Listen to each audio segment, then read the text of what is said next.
Det der er sket, det er jo, at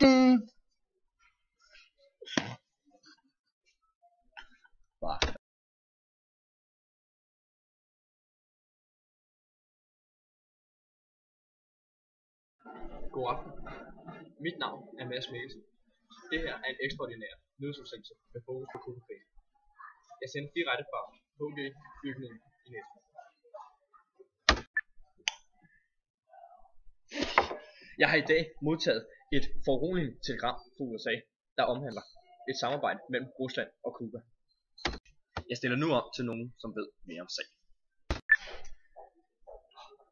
Efter de forskellige omstændigheder kan vi nu høre nærmere om, hvad der er sket under de forskellige raketopstillinger ved Cuba med vores ekspert her, Leif Olsen. Leif, kan du fortælle nærmere om, hvad der er sket? ja, det er jo noget råd nu efterhånden med den kolde krig, de er til at udvikle her. USA, de er jo begyndt at stille nogle raketter op over ved Cuba, over USA. Og det er USA selvfølgelig ikke tilfreds med, fordi at, nu er de jo inden for meget kort afstand af affyring, hvor de ramte den.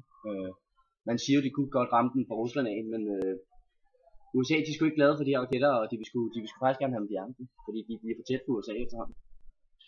De kan ikke lide det. Nej. Den amerikanske præsident Kennedy, er lige nu i gang med sin midtvejsvalg. Hvordan takler præsident Kennedy den her store nyhed? Jamen altså, der ligger jo en masse ting, Kennedy skal tænke på. Han vil selvfølgelig gerne vinde det valg her, og der er meget prestige i det på USA. De vil jo ikke tage prestige på det her, så jeg kan ingen måde forestille mig, at han, eller jeg har også hørt, at man på ingen måde kunne se sig selv som bare lader det her ligge, fordi at, der er sgu for meget prestige i det på USA's side.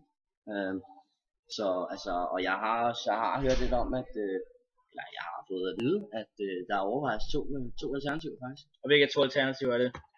Jamen, det ene det er, at de simpelthen bare vil bombe de baser her, de raketopstillinger her på Cuba. Det vil USA gøre. Hvilke konsekvenser vil det have? Ja, men det er også det, at man tænker, at det vil have lidt for store konsekvenser for krigen. Nu er der egentlig freden er sådan lidt bedre, end den har været. Men det her, det er virkelig noget lort. Så de overvejer faktisk det andet alternativ lidt mere. Og hvad er det? Jamen det er, at de vil blokere øen. Simpelthen. Ja. Fordi at så kan de ikke fortsætte med at viderearbejde på det her. Og hvis de så fortsætter deres arbejde på øen med de her baser, så er det klart, så kan det godt være en bombing, den finder sted. Men jeg tvivler på det. Men en optrapning af sikkerheden omkring øen, og så vil de lukke russerne ud derfra. Det er det med til. Det er helt sikkert det, han vil. Og jamen, Leif Olsen, tusind tak for rapporteringen. Jamen, selv tak. Takker mange gange. Og tilbage til dig, Mads. Tak for dette fine indslag fra Leif Olsen. Jeg har nu fået nogle split nye informationer, som jeg nu også gerne vil stille op til. Ja, hej, velkommen herude. Vi har endnu nogle rapporter siden lige herovre, som ved mere om den her krise, der er nu mellem Cuba og USA og USA i Cuba. På Cuba. Og han sidder lige her. Og han ved lidt mere om sagen faktisk. Henrik Lassen. Ja. Du ved meget om den sag her. Ja. Yes, så gemmer man også med. Og hvad er det, der er nogle splidigheder mellem de lande her, USA og USA. Ja. Grundet Cuba. Kan du ikke lige fortælle lidt mere om, hvad det der sker? Jo. Jamen, der er blevet pålagt Cuba mange handelssanktioner undervejs i de her tider, og på grund af de her handelssanktioner, så kan Cuba ikke længere eksportere deres essentielle råvarer til USA. Og på grund af disse sanktioner, så vil Cuba over længere tid ikke have de fornødne midler til at drive deres land med. Ja, det er jo faktisk ikke så godt. Så det er faktisk ikke så godt. Nej. Yes, jamen tak for de informationer, Henrik Lassen.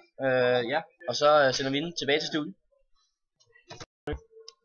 Verden, som var her lige før, han er simpelthen gået hen og blevet syg, så derfor så må jeg lige tage over. Og vi stiller op til vores nye reporter. Den her konflikt, der er mellem USSR og USA i forhold til Cuba og nogle raketter. Det har vi faktisk lige fået hørt vide nu, at situationen skulle være ved at blive faktisk opløst nærmest, altså tilbage til fred. Og hvad ved du mere om det? Hvad der er sket? Altså det der er sket, det er, at Khrushchev, en leder fra USSR. Han har sendt et brev til USA med hensyn til, at USA de trækker deres blokade på Cuba, imod at USSR så vil fjerne deres affyringsrammer. Okay.